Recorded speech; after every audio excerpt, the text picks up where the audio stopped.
the word of the Lord came to me.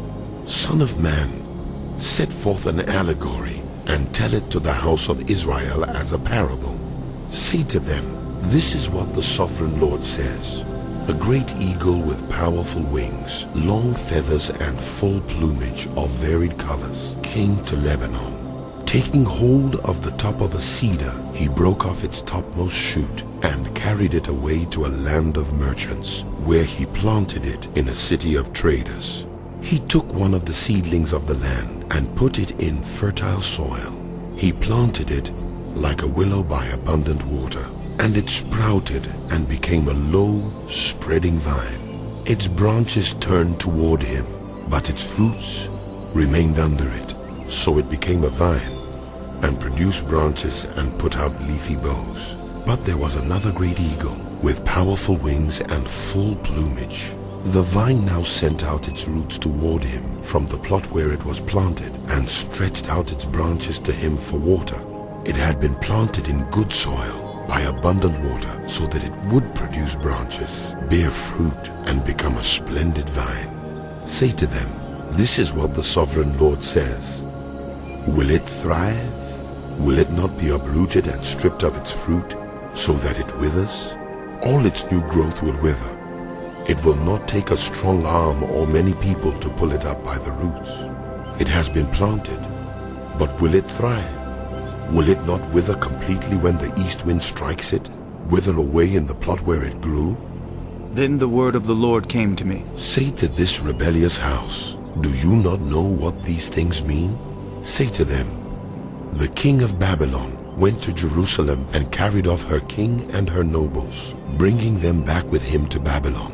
Then he took a member of the royal family and made a treaty with him, putting him under oath. He also carried away the leading men of the land, so that the kingdom would be brought low, unable to rise again, surviving only by keeping his treaty. But the king rebelled against him by sending his envoys to Egypt to get horses and a large army. Will he succeed?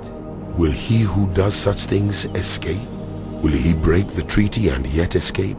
As surely as I live, declares the sovereign Lord, he shall die in Babylon, in the land of the king who put him on the throne, whose oath he despised, and whose treaty he broke. Pharaoh with his mighty army and great horde will be of no help to him in war, when ramps are built and siege works erected to destroy many lives. He despised the oath by breaking the covenant, because he had given his hand in pledge, and yet did all these things. He shall not escape. Therefore, this is what the sovereign Lord says. As surely as I live, I will bring down on his head my oath that he despised, and my covenant that he broke. I will spread my net for him, and he will be caught in my snare. I will bring him to Babylon, and execute judgment on him there, because he was unfaithful to me. All his choice troops will fall by the sword, and the survivors will be scattered to the winds. Then you will know that I, the Lord, have spoken. This is what the sovereign Lord says. I myself will take a shoot from the very top of a cedar and plant it. I will break off a tender sprig from its topmost shoots and plant it on a high and lofty mountain. On the mountain heights of Israel I will plant it. It will produce branches and bear fruit and become a splendid cedar. Birds of every kind will nest in it. They will find shelter in the shade of its branches.